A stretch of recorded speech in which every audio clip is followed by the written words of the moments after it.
میں اسی لیے مسلمان، میں اسی لیے نمازی۔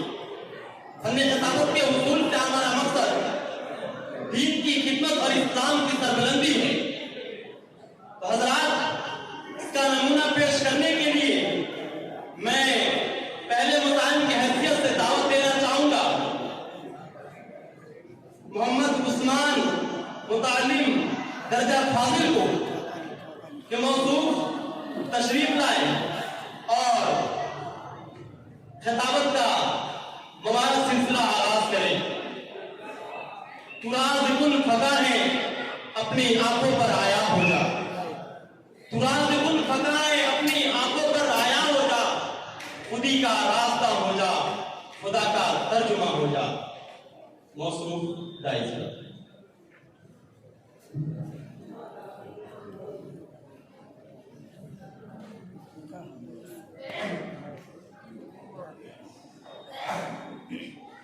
السلام علیکم ورحمۃ اللہ وبرکاتہ۔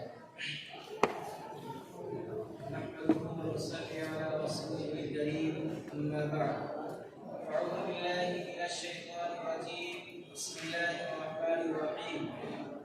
يا أيها الذين آمنوا ادخلوا في السلم كافة ولا تتبعوا خطوات الشيطان إنه لكم عدو مبين، صدق الله العظيم۔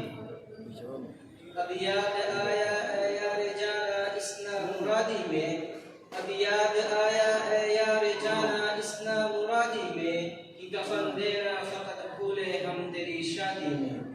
حضرات سامعین باوقار، میں جس موضوع کو آپ کے قلب و جگر کے حوالے کرنے جا رہا ہوں وہ ایک ایسا المیہ ہے جو عصر حاضر میں ایک طرف اپنے عروج کے نغمے گنگنا رہا ہے اور شب و روز کی ترقی پر فرحاں و شادہ ہے، تو دوسری طرف اس نے کتنے ہی معصوم شہزادیوں کو لقمہ اجل بنا لیا ہے، کتنے ارمانوں کو تہدید کر دیا ہے، کتنی دوشیزائیں اس کی خاطر پھانسی کے پھندے پر چڑھ چکی ہے۔ اس نے شریعت محمدی کے متبعین کو تذبذب میں ڈال دیا ہے۔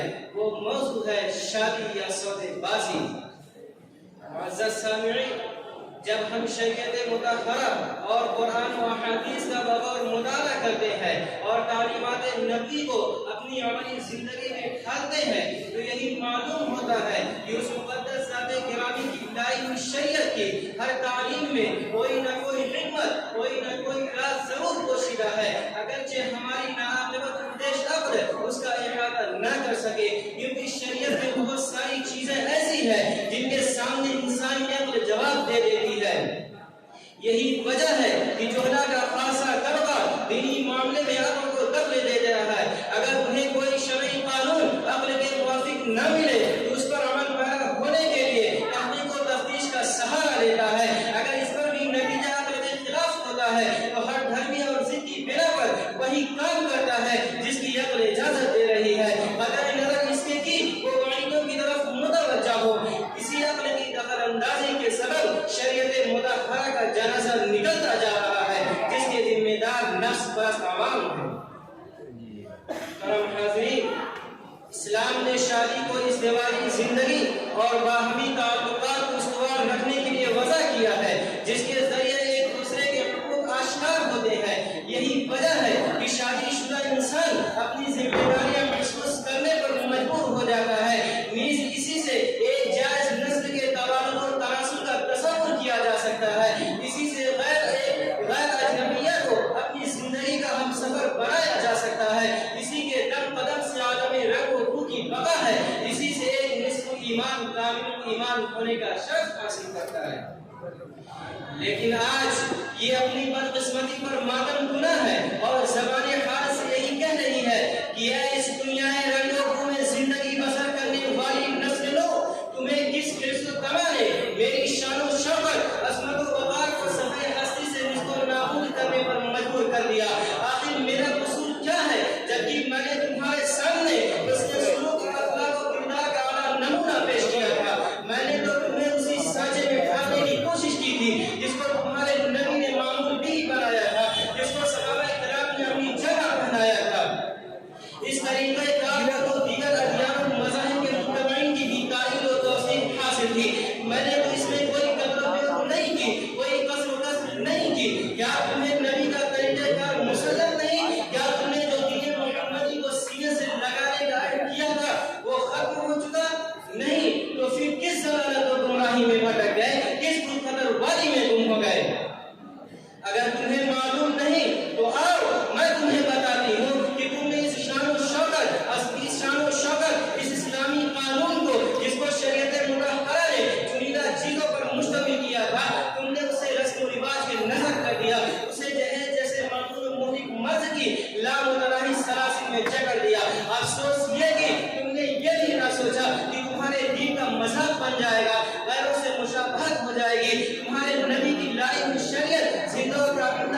کے بجائے موت کی عمیق غار میں چلی جائے گی۔ اور فرد حیرت اس پر کہ تمہیں ان بہنوں کا خیال تک نہیں آیا جن کے والدین یوم ولادت سے لے کر شادی کے دن تک ٹھنڈی سانس کو بھی ترستے ہیں، ان کی زندگی گھٹ گھٹ کر گزرتی ہے، ہر شب و روز اخبار و خیالات کا طوفان ان کی رگ رگ میں منڈلاتا ہے، اور تمہاری معصوم بہنوں کا جنازہ صبح و شام اس عالم فانی سے اٹھ رہا ہے۔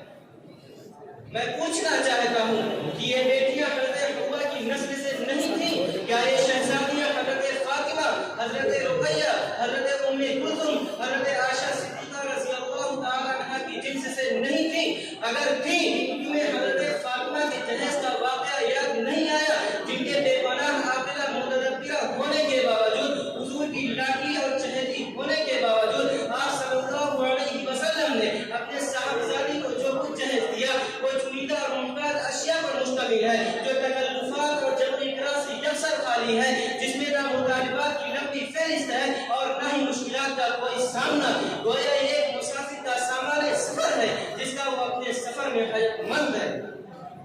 لیکن افسوس آج مسلمان شوق سے غرباء و مساکین کے ناتواں قلب میں جلتی ہوئی بھٹی کو جہیز کے بیجا مطالبات پر عمل در عمل کر کے ہوائے دے رہا ہے۔ آخر اس کی غرض کو کیا ہوا؟ اس کی خیر خواہی اور قوت و محبت کو اس زہریلے اسلحے نے ڈس دیا، جبکہ اسلام کی تعلیم یہ ہے کہ ہر مومن کا قول و فعل فرمان نبی اور ارشاد خداوندی کے عین موافق ہو۔